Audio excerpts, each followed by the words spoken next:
रे चश्मा लगा के हैंडसम लगा तारा साउथ वाला हीरो से न कम लगा तारा कि तार के दिल हम देहबे करे जा तू तो बम लगा तारा तार के दिल हम देहबे करे जा तू तो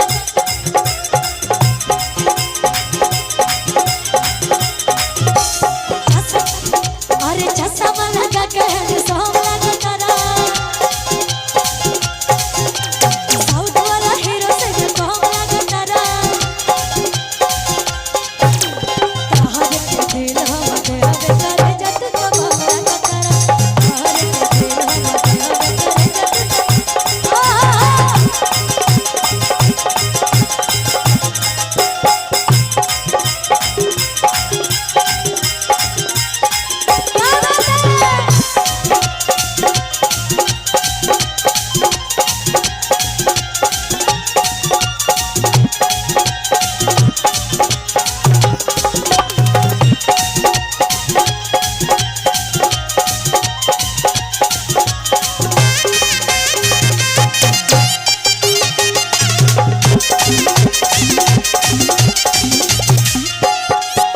लेकिन भैया इधर आई चांदनी जी, इधर आइए आप।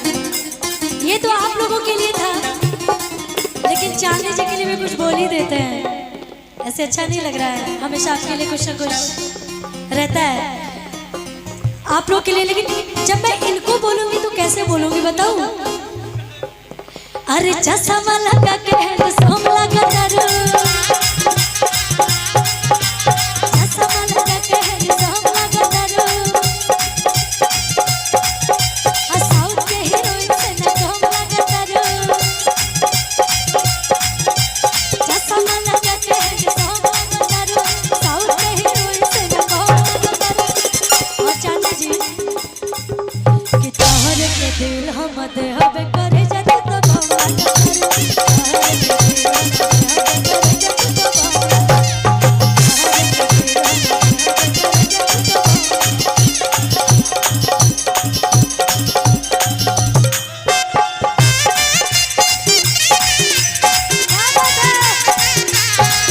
बम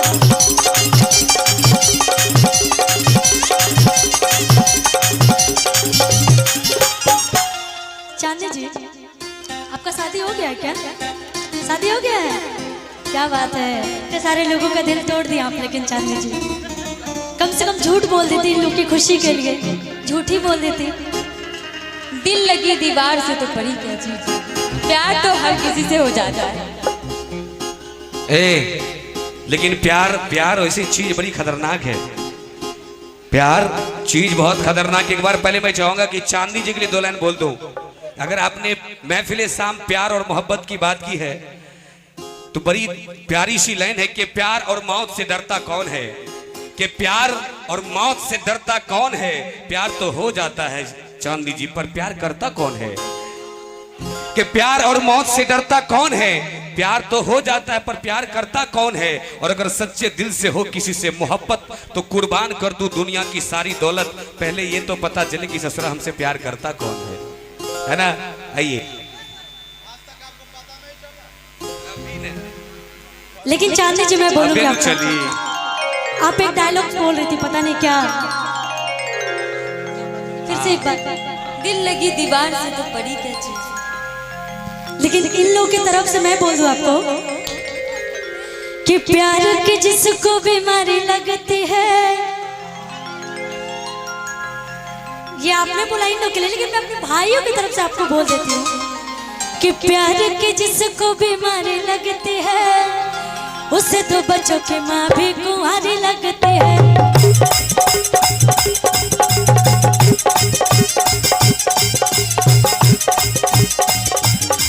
अरे प्यार की जिसको बीमारी लगती है,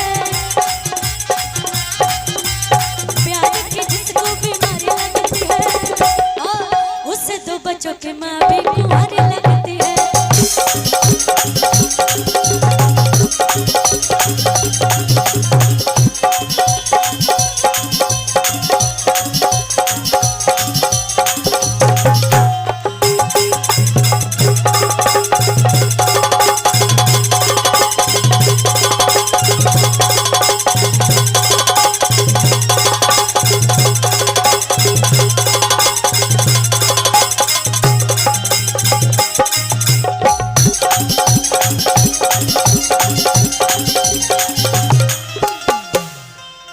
लेकिन वो लड़की कह रही है, तारीफ कर रही है कैसे, हीरो हो धीरे धीरे हंस के रहेला दिलवा में धंस के।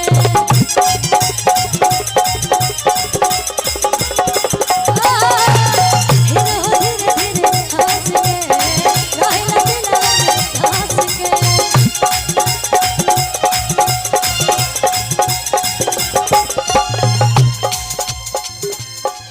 एक लाइन मैं सुनी थी धनंजय सर, पता है क्या,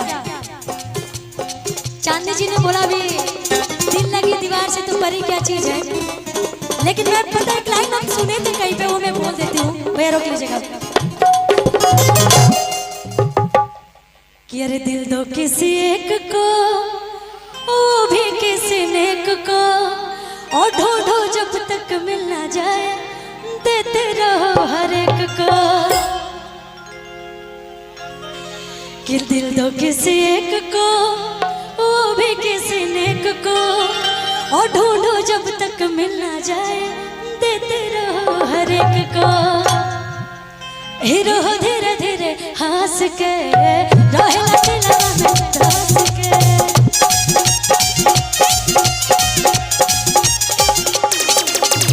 हीरो हो धीरे धीरे हंस के रहेला दिलवा में धंस के।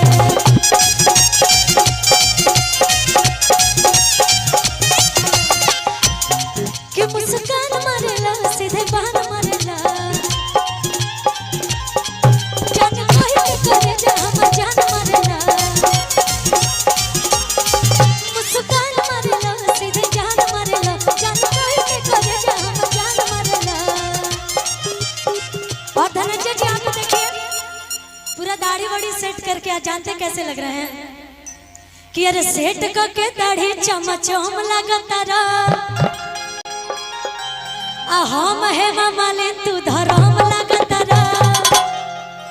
कि तहरे के दिल हम देहब करे जट तब लगता रा।